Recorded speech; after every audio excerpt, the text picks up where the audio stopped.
వీడు ఎందుకిలా అబద్ధం ఆడుతున్నాడో నాకు తెలియదు. వీడికి నాకు సంబంధం లేదు. ఎందుకురా నువ్విలా అబద్ధం ఆడుతున్నావు అని అవని అడిగేసరికి నేను అబద్ధం ఆడడం ఏంటండి అని గట్టిగా అంటూ ఉంటాడు. కమల్ వీళ్ళందరూ షాక్ అవుతూ ఉంటారు. పల్లవి కూడా అవని కూడా షాక్ అవుతూ ఉంటుంది. నేను ఆ రోజు మిమ్మల్ని కలవడానికే వద్దాం అనుకున్నాను. కానీ నాకు ఆ రోజు ఒక ఫోన్ కాల్ వచ్చింది. ఆ పార్క్లో కలుద్దామని చెప్పేసి ఒక ఆవిడ చెప్పింది అనేది అంటూ ఉంటాడు. ఆ మాటలకి ప్రంతి షాక్ అవుతూ ఉంటుంది.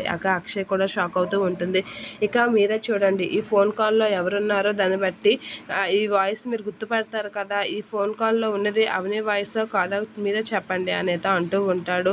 ఈ పెళ్ళి జరిగితే బాగోదని చెప్పేసి నాకు వార్నింగ్ ఇచ్చింది అని అనేసరికి ఇక అందరూ షాక్ అవుతూ ఉంటారు. ఇక తనైతే ఫోన్ తీసి రికార్డు వినిపిస్తూ ఉంటాడు. అలా ఫోన్ తీసి రికార్డు వినిపించగానే అవని వీళ్ళందరూ అయితే షాక్ అయ్యి అలా చూస్తూ ఉంటారు. ఇక అవని అయితే నువ్వు ప్రశాంత్ కదా, నువ్వు కానీ అవని ప్రణతిని పెళ్లి చేసుకుంటే నీ ఫ్యామిలీని మొత్తం చంపేస్తాను, నువ్వు ఈ ఊరు వదిలి వెళ్ళిపో అనేది వార్నింగ్ ఇచ్చినట్లుగా ఉంటుంది. అది విన్న అందరూ షాక్ అవుతూ ఉంటారు. పల్లవి అయితే భలే ఇరికించామనేది అనుకుంటూ ఉంటుంది. ఇక కమల్ వీరందరూ అయితే షాక్ అయ్యి అలా చూస్తూ ఉండిపోతూ ఉంటారు. ఏంటి వదిన వాయిసే కానీ వదినాలుగా చెయ్యదే అనేది అనుకుంటూ ఉంటారు. ఇక ప్రశాంత్ అయితే అందరిలో అవనిని అడ్డంగా ఇరికించేస్తూ ఉంటాడు. అలా అందరూ అయితే అవని మీద చాలా కోపంతో రగిలిపోతూ ఉంటారు. ప్రంతి కూడా షాక్ అవుతూ ఉంటుంది అవనిని చూసి. ఇక ప్రశాంత్ అయితే అలా రికార్డు వినిపిస్తూ